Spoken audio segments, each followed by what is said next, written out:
NEET தேர்வு குறித்து சட்டப்பேரவையில் காரசார விவாதம் நடைபெற்று வருகிறது. எதிர்க்கட்சித் தலைவர் எடப்பாடி பழனிசாமிக்கும் முதலமைச்சருக்கும் இடையே அந்த காரசார விவாதம் நடைபெற்று வருகிறது. நீட் தேர்விற்கு பிள்ளையார் சுழி போட்டது தமிழகத்தில் திமுக தான் என்று எதிர்க்கட்சித் தலைவரும், இந்தியா கூட்டணி மத்தியில் ஆட்சி அமைத்தால் நிச்சயம் நீட் தேர்வு ரத்து செய்யப்படும் என்று முதலமைச்சர் மு.க.ஸ்டாலினும் பரஸ்பரம் தங்களது கருத்துக்களை முன்வைத்து வருகிறார்கள். தேர்தல் வாக்குறுதியில் திமுக முதற் கையெழுத்தாக நீட் தேர்வு ரத்து கையெழுத்து போடப்படும் என்பதை சுட்டிக்காட்டியும் எடப்பாடி பழனிசாமி பேசி வருகிறார். அது மட்டுமல்ல, முதலமைச்சருடைய கருத்து முக்கியத்துவம் வாய்ந்ததாக பார்க்கப்படுகிறது. இந்தி கூட்டணி மத்தியில் ஆட்சி அமைத்தால் நிச்சயமாக நீட் தேர்வு ரத்து செய்யப்படும் என்று கூறியிருக்கிறார். சராசரி அறிவு படைத்தவர்களுக்கு கூட மத்திய அரசால் தான் நீட் தேர்வை ரத்து செய்ய முடியும் என்பது தெரியும் என்று முதலமைச்சர் மு.க.ஸ்டாலின் கூறியிருக்கிறார். எதிர்க்கட்சித் தலைவர் மற்றும் முதலமைச்சர் இடையேயான காரசார விவாதத்தை பார்த்து வருகின்றோம். நீட் தேர்வை மத்திய அரசுதான் ரத்து செய்ய முடியும் என்பது சராசரி அறிவு உள்ளவர்களுக்கு கூட தெரியும் என்றும் கூறியிருக்கிறார். அது மட்டுமல்ல, இந்தி கூட்டணி ஆட்சிக்கு வந்தால் நிச்சயமாக நீட் தேர்வு ரத்து செய்யப்படும் என்றும் சொல்லியிருக்கிறார்.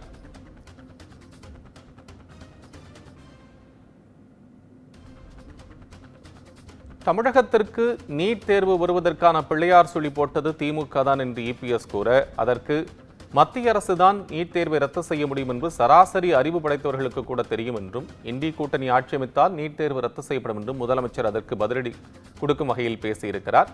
இந்தி கூட்டணியை ஆதரித்துவிட்டு கலைஞர் நூற்றாண்டு நாணயத்தை வெளியிடும் போது பாஜக கூட்டணி தேவைப்படுகிறதா என்று அதற்கு பதிலளிக்கக்கூடிய வகையில் எதிர்க்கட்சித் தலைவர் பரஸ்பரம் தங்களது கருத்துக்களை முன்வைத்து வருகிறார்கள்.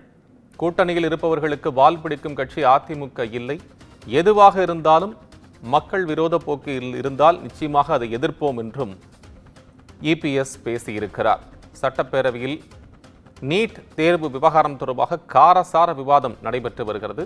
இந்த காட்சிகளை இன்னும் சற்று நேரத்தில் பார்க்க இருக்கின்றோம். எதிர்க்கட்சித் தலைவருக்கும் முதலமைச்சருக்கும் இடையேயான காரசார விவாதத்தினுடைய முக்கிய அம்சங்களை தற்போது நாம் பார்த்து வருகிறோம்.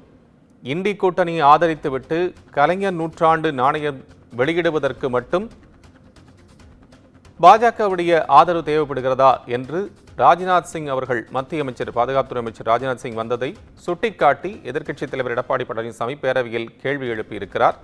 அங்கு இருக்கக்கூடிய விவரங்களை தருவதற்காக நமது தலைமை செய்தியாளர் சிவா இணைப்பில். சிவா, முதலமைச்சர் எதிர்க்கட்சி தலைவரிடையான நீட் விவகாரம் ரொம்ப காரசாரமான விவாதங்கள் போயிட்டு இருக்கு. அதுல ஒரு சில பாயிண்ட் நமக்கு கிடைச்சிருக்கு. முழுமையான விவரம் என்ன? நிச்சயமாக கோபால், அதாவது தமிழக சட்டப்பேரவையில இந்த தினம் ஆளுநர் உரைக்கு நன்றி தெரிவிக்கக்கூடிய அந்த தீர்மானத்துல எதிர்க்கட்சி தலைவர் எடப்பாடி பழனிசாமி பேசி வருகிறார். அவர் ஆரம்பம் முதலே சட்டப்பேரவையில் நடைபெற்ற பல்வேறு நிகழ்வுகள் தொடர்பாக பேசியிருப்பதை நாம் பதிவு செய்திருந்தோம். இந்த நிலையில தற்போது நீட் தேர்வு தொடர்பாக ஒரு கருத்தினை, ஒரு விவாதத்தை எதிர்க்கட்சி தலைவர் எடப்பாடி பழனிசாமி தொடங்கி வைத்தார். குறிப்பாக ஆட்சிக்கு வந்தவுடன் நீட் தேர்வு ரத்து செய்யப்படும் என்ற ஒரு அறிவிப்பை முதலமைச்சர் வழங்கியிருந்தார். ஆனால் 4 ஆண்டு காலம் முடிந்துவிட்டது. நீட் தேர்வுக்கு தமிழ்நாடு இதுவரை விலக்கு பெறவில்லை. இனியாவது நீட் தேர்விலிருந்து விலக்கு பெறுமா என்ற ஒரு கேள்வியை எழுப்பியிருந்தார். அதற்கு முதலமைச்சர் பதிலளிக்கும் போது, நீட் தேர்வு விவகாரத்துல ஓராண்டு காலம் அதிமுக ஆட்சியில் கிடப்பில் இருந்தது. இந்த நீட் தேர்வை ரத்து செய்ய முயற்சி செய்வோம் என்றுதான் நாங்கள் கூறினோம். ராகுல் காந்தி கூட உறுதியளித்திருந்தார் இது தொடர்பாக. ஆனால் இந்தியா கூட்டணி ஆட்சிக்கு வரவில்லை. தற்போது உங்களுடைய ஆதரவோடு இருக்கக்கூடிய பாஜக தான் ஆட்சி நடைபெறுகிறது. நீட் தேர்வு ரத்து விவகாரத்துல எந்தவித மாற்று கருத்தும் திமுகவுக்கு கிடையாது என்று அவர் குறிப்பிட்டிருந்தார். இது தொடர்பாக பதில் பேசிய எடப்பாடி பழனிசாமி, நீட் தேர்வு எந்த ஆட்சியில் வந்தது என்பதை மறக்கக்கூடாது என்று குறிப்பிட்டிருந்தார். அப்போது எந்த கட்சி மத்தியில் ஆட்சியில் இருந்தது, அதில் எந்த கட்சி கூட்டணியில் அங்கம் வகித்தது என்பன போன்ற பல்வேறு கேள்விகளை எழுப்பியிருந்தார். அதற்கு பதிலளித்த முதலமைச்சர், நாங்கள் கூட்டணியில் இருந்த வரையில் நீட் தேர்வு தமிழகத்திற்குள் வரவில்லை. அப்போது முதலமைச்சராக இருந்த ஜெயலலிதா இருக்கும் போது கூட வரவில்லை. ஆனால் எடப்பாடி பழனிசாமி அவர்கள் முதலமைச்சராக இருந்த போதுதான் நீட் தேர்வு தமிழகத்திற்குள் கால் வைத்தது என்ற ஒரு கருத்தை முதலமைச்சர் பதிவு செய்திருந்தார். அதற்கு எதிர்க்கட்சித் தலைவர் எடப்பாடி கே பழனிசாமி பதில் சொல்லும் போது, திமுக ஆட்சிக்கு வந்தால் நீட் தேர்வு ரத்து செய்யப்படும் என அறிவித்தீர்களா இல்லையா என்ற ஒரு கேள்வியை எழுப்பியிருந்தார். நீட் தேர்வை மத்திய அரசு தான் ரத்து செய்ய முடியும் என சராசரியான அறிவு படைத்தவர்கள் கூட தெரியும் என்ற ஒரு கருத்தினை, ஒரு பதிலை முதலமைச்சர் தெரிவித்திருந்தார். நீட் தேர்வை மத்திய அரசு தான் ரத்து செய்ய முடியும் என்று குறிப்பிட்டிருந்த அவர், இதற்கு பதிலளித்த எதிர்க்கட்சி தலைவர், தேர்தல் வருவதற்கு முன்பு ஒரு பேச்சும் தேர்தலுக்கு பின்பு ஒரு பேச்சும் என இரட்டை வேடம் போடுவது யார் என்பது மக்களுக்கு தெரியும் என்ற ஒரு கருத்தினை குறிப்பிட்டிருந்தார். அதற்கு முதலமைச்சர் பதில் சொல்லும் போது, சொன்னதை செய்வோம், செய்வதைதான் நாங்கள் சொல்லுவோம் என்ற ஒரு கோட்பாட்டிலேயே திமுக அரசு செயல்பட்டுக் கொண்டிருக்கிறது. நிச்சயமாக இந்தியா கூட்டணி மத்தியில் ஆட்சி அமைத்தால் நீட் தேர்வு ரத்து செய்யப்படும் என்ற ஒரு விவரத்தை அவர் குறிப்பிட்டிருந்தார்.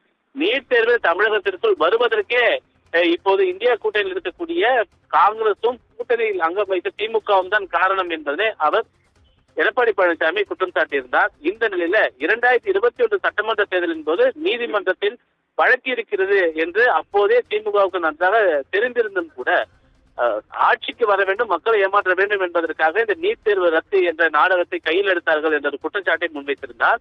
நாட்டு மக்களுக்கே நன்றாக தெரியக்கூடிய இந்த விவரம் முதலமைச்சருக்கு தெரியவில்லையா என்பன போன்ற அடுக்கடுக்கான பல்வேறு கேள்விகளை அவர் முன்வைத்திருந்தார். இந்த நிலையில் தான் அவை முன்னவரான துரைமுருகன் இடையில் எழுந்து பேசும்போது, நீட் தேர்வை மாநில அரசு நேரடியாக ரத்து செய்ய முடியாது, அதனால்தான் நாங்கள் நீதிமன்றம் சென்றோம் என்று குறிப்பிட்டிருந்தார்.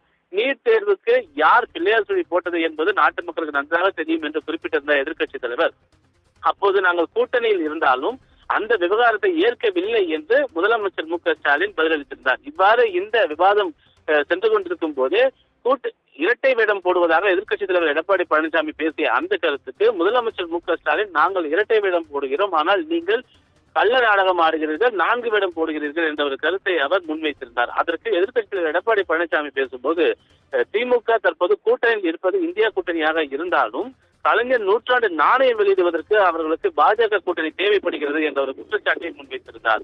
அதிலும் அது கட்சி சார்ந்த நிகழ்ச்சி என்று குறிப்பிட்டிருந்த நிலையில முதலமைச்சர் அதற்கு பதிலளிக்கக்கூடிய வகையில், அது கட்சி சார்ந்த நிகழ்ச்சி அல்ல, அது அரசு சார்ந்த நிகழ்ச்சி தான். மத்தியில் பாதுகாப்புத்துறை அமைச்சராக இருக்கக்கூடிய ஒருவர் வந்து கலந்து கொண்ட நாணயத்தை வெளியிடுவதில் என்ன தவறு என்று அவர் ஒரு கேள்வியாக எழுப்பியிருந்தார். ஆனால் திமுக கள்ள கூட்டணியில் தான் இருக்கிறது என்பதுதான் இந்த கலைஞர் நூற்றாண்டு நாணயம் வெளியீட்டு நிகழ்ச்சியில அரங்கேறி இருக்கிறது என்ற ஒரு குற்றச்சாட்டை எதிர்க்கட்சி தலைவர் எடப்பாடி கே பழனிசாமி முன்வைத்திருக்கக்கூடிய நிலையில சட்டப்பேரவையில இது தொடர்பான காரசாரமான விவாதங்கள் முதலமைச்சருக்கும் எதிர்க்கட்சி தலைவருக்கும் தற்போது சென்று கொண்டிருக்கிறது. கோபால்.